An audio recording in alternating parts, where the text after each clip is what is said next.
یعنی وہ جن لوگوں نے کفر کیا عنادن، اور اس کے بارے میں نے بتایا تھا کہ یہ اس سے علماء لکھتے ہیں کہ اس سے مراد فرعون ہے، حامان ہے، اور اسی طرح ابو لہب، ابو جہل،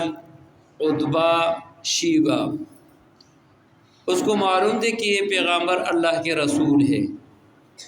لیکن چونکہ ابو جہل کو وہ کہتے ہیں کہ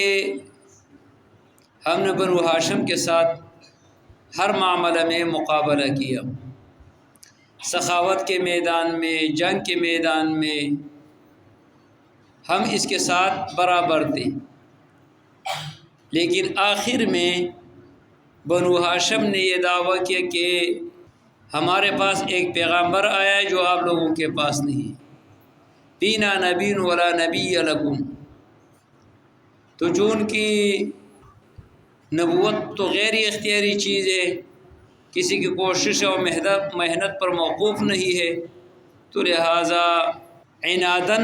ان لوگوں نے کفر شروع کیا۔ سواء علیہم، یہ سواء کے بارے میں علماء لکھتے ہیں کہ یہ قرآن کریم میں 27 مرتبہ مذکور ہے، اور چونکہ 27 مرتبہ مذکور ہونے میں دو معنوں میں مستعمل ہے، ایک تسویہ کے معنی میں اور ایک وسطاً اور اثنا کے معنی میں۔ تو وسطاً اور اثنا کے معنی میں دو جگہ میں مستعمل ہے، ایک سورہ دخان میں اور ایک سورۃ صافات آیت نمبر 55 میں۔ فَرَآهُ فِي سَوَاءِ الْجَحِيمِ فَاعْتِلُوهُ إِلَى سَوَاءِ الْجَحِيمِ۔ تو یہاں پر سوا وسط کے معنی میں ہے، اور باقی قرآن کریم میں سوا تسویہ کے معنی میں، یہاں پر بھی تسویہ کے معنی میں ہے کہ برابر ہے پیغمبر، ان لوگوں کو آپ ڈراتے ہیں یا نہیں ڈراتے ہیں،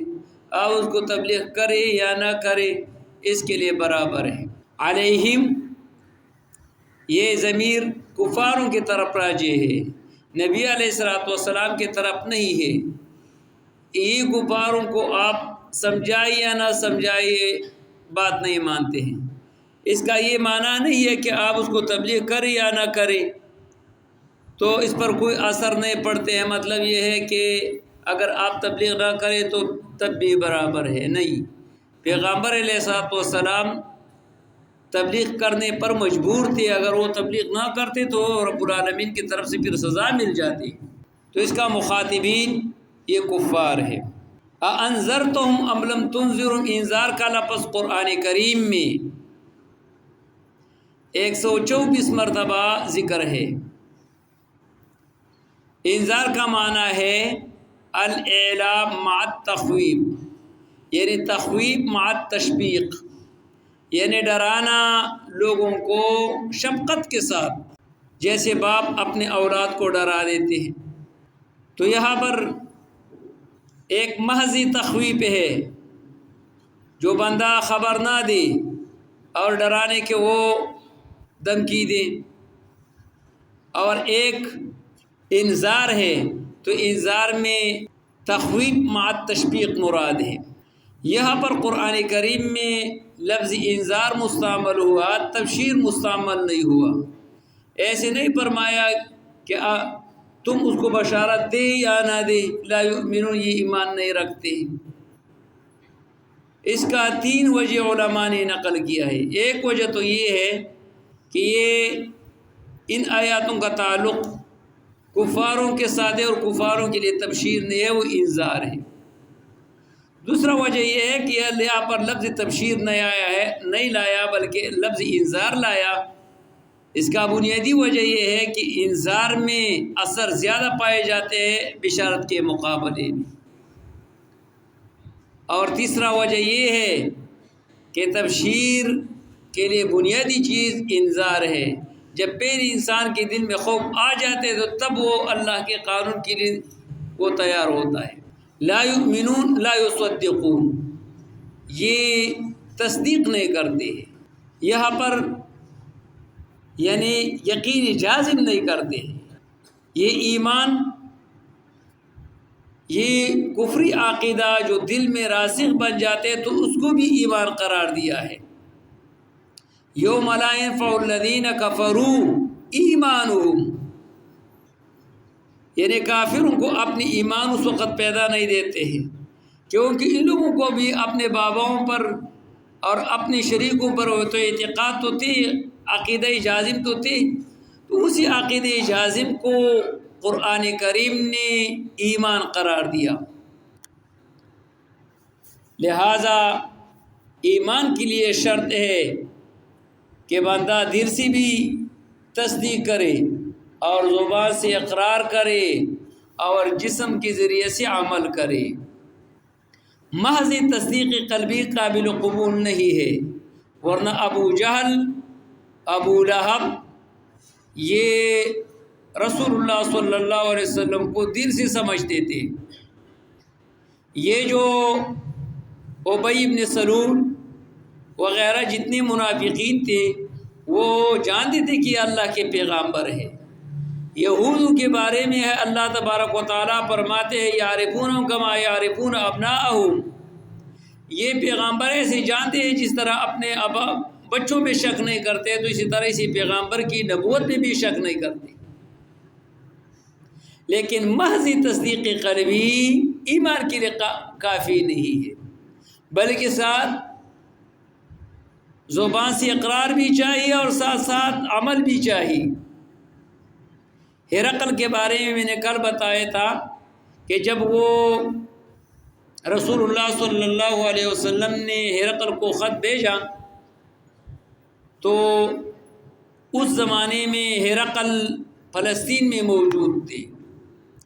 رسول اللہ صلی اللہ علیہ وسلم کی جو خطوط تھے بادشاہوں کے نام پہ، ان میں سے ایک خط ہرقل کے نام پہ تھے، اور ہرقل کو یہ خط اس وقت ملے جو اس نے فلسطین اس وقت یہ خسرو وغیرہ سے یہ فتح کیا تھا۔ تو جیسے اس کے پاس یہ خط پہنچی، اور بخاری نے بہت لمبا واقعہ ذکر کیا کہ اس وقت قریشوں کا ایک گروہ، ایک جماعت غزہ میں موجود تھے۔ آج جو موجودہ غزہ ہے اسی زمانے میں بھی اس کو غزہ کہا جاتے ہیں، تو اس غزہ میں یہ موجود تھے، جو ہرقل نے باقاعدگی کے ساتھ اپنے ملازمین ان سے اور اپنے نوکروں سے کہا کہ دیکھو کہیں پہ وہ عربوں کا کوئی قافلہ تو نہیں آیا ہے۔ تو 5 بندوں کے ساتھ ایک قافلہ موجود تھے اور اس نے دربار میں بلایا، اس میں ایک ابو سفیان بھی موجود تھے۔ تو ابو سفیان سے اس نے تقریباً 9-10 سوالات کیا جو بخاری نے نقل کیا ہے۔ یہ ان 10 سوالاتوں میں باقاعدگی کے ساتھ اس نے کہا کہ اگر جو سوالات میں نے آپ سے پوچھا ہے اور جو جوابات آپ نے دیا ہے اور واقعتاً اگر آپ یہ اسی کی صفات ہے تو سیملک موضع قدمیہ، عن قریب یہ بندہ یہاں پر یہ فتح کر کے سارے کے سارے علاقہ کو پائیں گے، اور اگر مجھے خوف نہیں ہوتا تو میں اسی پیغامبر کے پاؤں دھو لیتا۔ یہ واقعتاً اس زمانے کے آخری پیغامبر ہے، اور میری یقین نہیں تھا کہ یہ عربوں میں سے ہوں گے، بلکہ میری یقین تھی کہ وہ یہودوں میں سے یا کسی اور خاندانوں میں سے آنے والا ہے۔ یہ جھوٹ بولتے ہیں ہرقل، اس کو معلوم تھی کہ یہ اس کا جو جائے پیدائش ہے وہ مکہ ہے، اور اس کے جو موضع ہجرت ہے وہ مدینہ منورہ ہے، جس کو پرانا کتابوں میں اور پہلے کتابوں میں اس کے نام یثرب کے نام پہ مشہور ہے۔ لہٰذا ہرقل بھی وہ جانتے تھے کہ اللہ کے پیغامبر ہے، لیکن چونکہ یہ دنیاوی عہدہ اور دنیاوی لالچ کی بنیاد پر اس نے رسول اللہ صلی اللہ علیہ وسلم پر ایمان نہیں لایا، لہٰذا محض دل سے اقرار کرنا یہ ایمان کے لیے کافی نہیں ہے، بلکہ ایمان کے لیے جس طرح تصدیق قلبی ضروری ہے تو زبان سے اقرار کی بھی ضرورت ہے، اور اس کا اظہار عمل میں بھی ہونی چاہیے کہ بندہ نمازی ہو، روزے کے وقت میں روزہ رکھے، حج کے دوران میں حج کرے،